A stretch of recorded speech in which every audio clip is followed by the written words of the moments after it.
Welcome to episode 242, Aristotle Onasis, From Millionaire to Billionaires, 1932 to 1975. This is an outline of episode 242. Onasis started on the tobacco business, as you know, and then having the intuition towards shipping. As a Greek, he turned to the shipping business. He worked grueling hours in a small backroom shipping office. He learned how to risk his money in a risky business, one where almost daily freight rates soar and plunge on the trading floor of the Baltic Exchange. I'm a Greek ship owner, and my father was a Greek ship owner. You have to know, it's just like poker, when to get out and when to go in. And, you know, shipping is a tremendously gambling thing. It's timing. You cannot be afraid to lose. If you're afraid to lose, you can't make money because the ship gets old. Onasis was ambitious and never lacked nerve. Funny enough, all these ship owners are aggressive like that. But not too aggressive, because the too aggressive people make one or two good decisions, and then they go broke.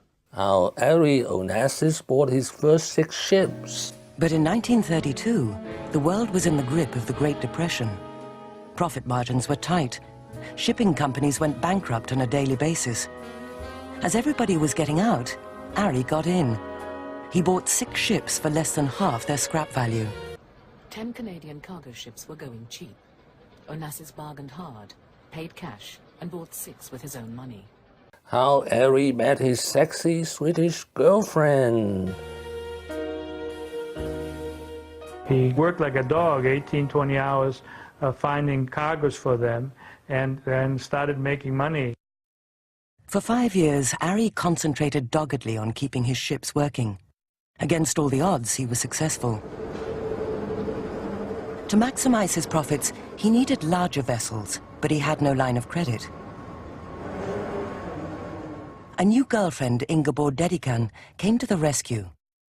Not merely beautiful, Ingeborg was the daughter of one of the world's wealthiest shipping magnates.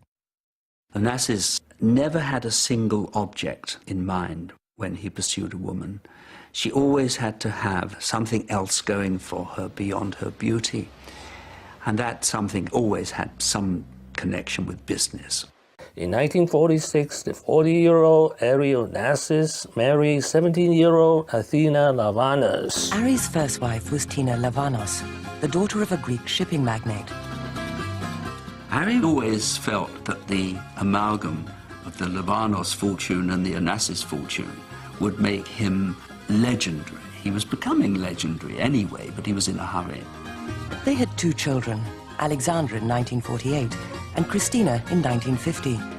But Ari and Tina clearly preferred the high life to family life. How Ari Onasis got his U.S. citizenship and bought 20 more ships in 1947. It wasn't as easy to make money after World War II as people suppose. The reason why a lot of people made money was because they took tremendous chances, because they knew they were visionaries. They knew that America had to rebuild the world. How do you rebuild the world? Not by train, but by ship. At the end of the war, non-US citizens were forbidden to buy American Liberty ships. But with a clever lawyer and a dummy corporation, Onasis snapped up 16 Liberty ships and 4 surplus tankers. In the winter fuel crisis of 1947, his ready-made fleet made big money. In 1957, he founded Olympic Airlines and ran it till 1975.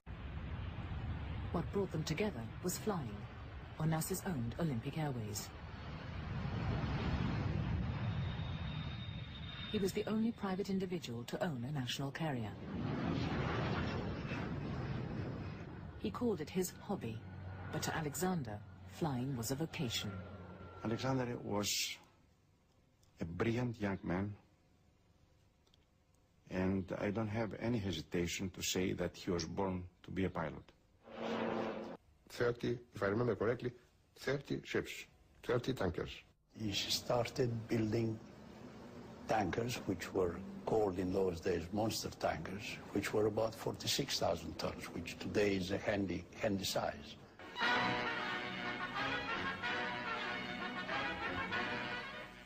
Festtag im Hamburger Hafen. 50.000 Menschen kamen zu den Howaldswerken und sahen den Stapellauf des größten Tankers der Welt, der Athina Onasis.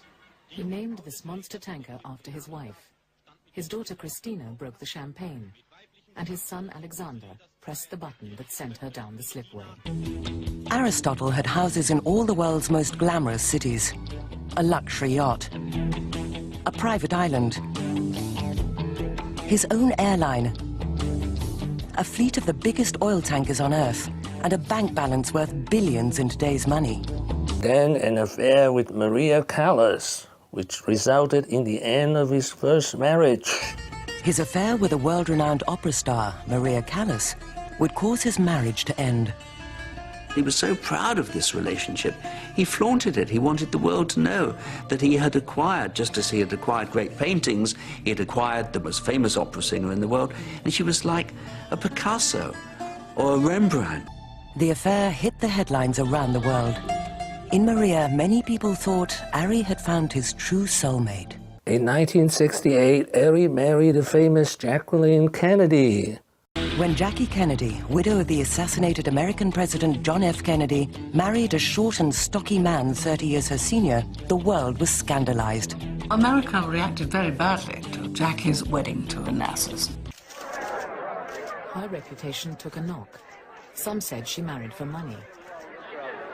Some said he married her to buy himself much-needed respectability. Then tragedy struck the Onasis family. In January 1973, Alexander Onasis, Aristotle Onasis' only son and heir to his dynasty, died of a plane crash. The old man was stricken with grief. 2 years later, in 1975, Aristotle Onasis died at the age of 69 in Paris. He was buried in his private island of Scorpios in Greece.